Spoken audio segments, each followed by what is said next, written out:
Hello दोस्तों, आज हम एक न्यू ड्रामा स्टार्ट करने जा रहे हैं जिसका आप सभी को बहुत ज़्यादा इंतज़ार था। इस ड्रामे का नाम है लॉस्ट यू फॉर एवर। ड्रामे की शुरुआत एक छोटी सी बच्ची से होती है जो झूला झूल रही होती है।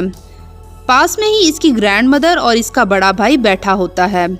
अचानक से वो लड़की झूले से छलांग लगाकर अपने भाई के पास आती है और उससे कहती है कि जब मैं तुम्हें बुला रही थी तो तुम मेरी तरफ क्यों नहीं देख रहे थे। तभी उसका भाई जो किताब पढ़ने में मगन था उसकी तरफ देखकर कहता है कि मेरी किताब तुमसे ज्यादा अहम है। जिस पर वो लड़की चिढ़कर अपनी ग्रैनी को कहती है कि ग्रैनी, सैंग ज़ुआन मुझे तंग कर रहा है। जिस पर वो लड़का कहता है कि तमीज से बात करो, मैं तुम्हारा बड़ा भाई हूँ। तभी वो लड़की शर्त लगाने का कहती है जिस पर उसका भाई कहता है कि वो ऐसे बच्चों वाले काम नहीं करता। जिस पर वो अपने भाई का मजाक उड़ाती है कि वो डर रहा है इसीलिए वो शर्त नहीं लगा रहा। तभी उसका भाई अचानक से दरख्त पर चढ़ जाता है वो फ्लावर उतारने के लिए जिस पर उनकी शर्त लगी थी। इस पर उसकी बहन कहती है कि तुम चीटिंग कर रहे हो। जिस पर उसका भाई कहता है कि जंग में सब जायज़ है। जैसे ही वो फ्लावर पकड़ने लगता है तो वो कहती है कि तुम्हारे डैड आ गए हैं। तो वो लड़का अपने डैड को देखने लगता है। पीछे से वो लड़की फ्लावर तोड़ लेती है और उसका मजाक उड़ाना शुरू करती है कि तुम्हारे डैड जंग में गए हैं, भला वो अचानक से कैसे आ सकते हैं। जिस पर वो लड़का उदास हो जाता है और नाराज होकर मुंह दूसरी तरफ कर लेता है। तभी वो बच्ची अपने भाई को राजी करने की कोशिश करती है।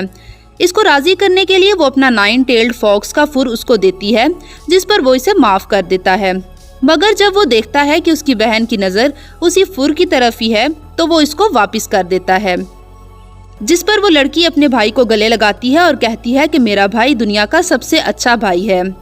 तभी वो अपनी ग्रैनी के पास आते हैं और पूछते हैं कि उनके पेरेंट्स जंग से कब वापस आएंगे। भी अचानक से तेज हवा चलने लगती है और आसमान पर काले बादल छा जाते हैं जिसको देखकर उनकी ग्रैनी बेहोश हो जाती है।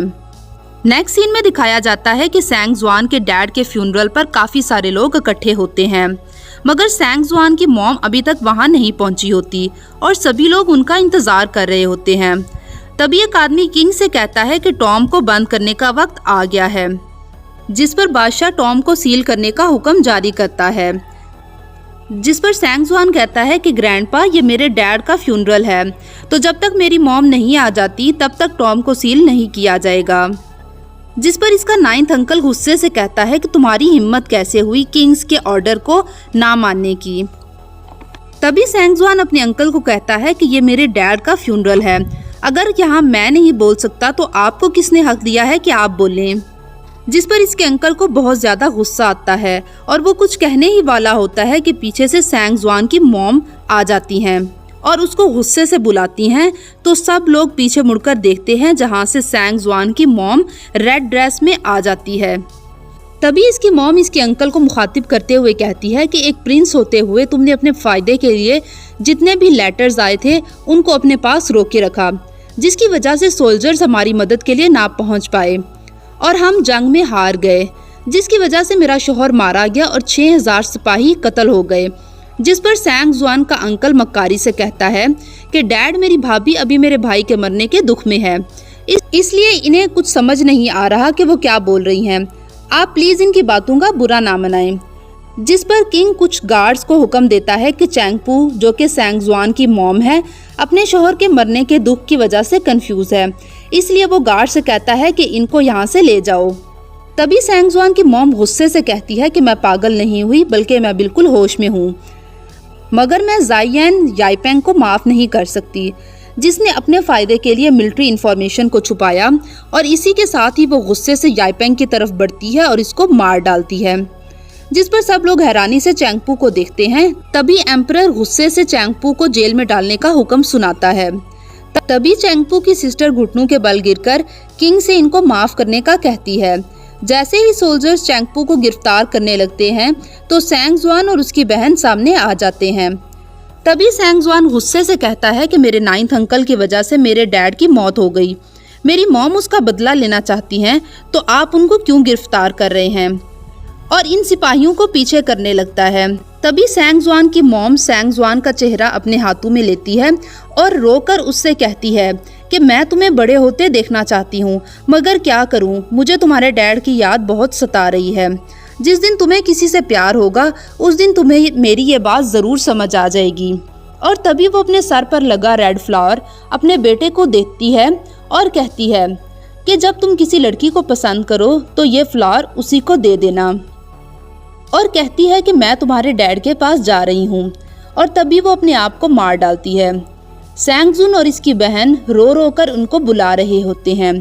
तभी चैंगपू अपनी बहन से कहती है कि मेरे जाने के बाद सैंगजुआन का ख्याल रखना, और इसी के साथ ही वो अपने शौहर की टॉम पर गिर जाती है और वहीं मर जाती है। उसके मरने के फौरन ही बाद उस टॉम पर बहुत सारे रेड फ्लावर्स हर जगह फैल जाते हैं। नेक्स्ट सीन में सैंगजुआन को दिखाया जाता है जो अपनी मॉम को मिस कर रहा था। तभी उसकी सिस्टर वहां आती है और उससे कहती है कि मैं जानती हूँ कि तुम बहुत ज़्यादा उदास हो, मगर तुम्हें अपनी सेहत का भी ख्याल रखना होगा, चलो आओ खाना खा लो। जिस पर सैंगजुआन रोते हुए कहता है कि मेरी मॉम मुझे क्यों छोड़कर चली गई। तभी उसकी बहन कहती है कि तुम्हारी मॉम तुम्हारे डैड के बगैर नहीं रह सकती, इसलिए वो तुम्हें छोड़कर चली गई हैं। इस पर सैंगजुआन कहता है तो क्या अब मैं अकेला नहीं रह जाऊंगा। जिस पर उसकी बहन कहती है कि तुम बिल्कुल भी अकेले नहीं हो, हम सब तुम्हारे साथ हैं। और इसी के साथ ही वो अपने भाई को बहलाने की कोशिश करती है। तभी उसकी बहन उसे हनी देती है और कहती है कि मेरी मॉम ने कहा है कि जो कोई इस हनी को पीता है तो उसका दुख कम हो जाता है और वो अच्छा महसूस करता है। और उसी के साथ ही वो उसे कहती है कि अभी तुम उदास हो और इसी वजह से तुम्हें हर चीज़ कड़वी लग रही है, मगर जैसे ही तुम थोड़ा संभल जाओगे तो तुम्हें हर चीज़ अच्छी लगना शुरू हो जाएगी। और इसी के साथ ही सैंगजुआन रोते हुए अपनी बहन के गले लग जाता है, जिस पर उसकी बहन उसको कहती है कि तुम्हें परेशान होने की बिल्कुल भी ज़रूरत नहीं है, मैं, ग्रैनी और मेरी मॉम हम सब तुम्हारे साथ हैं।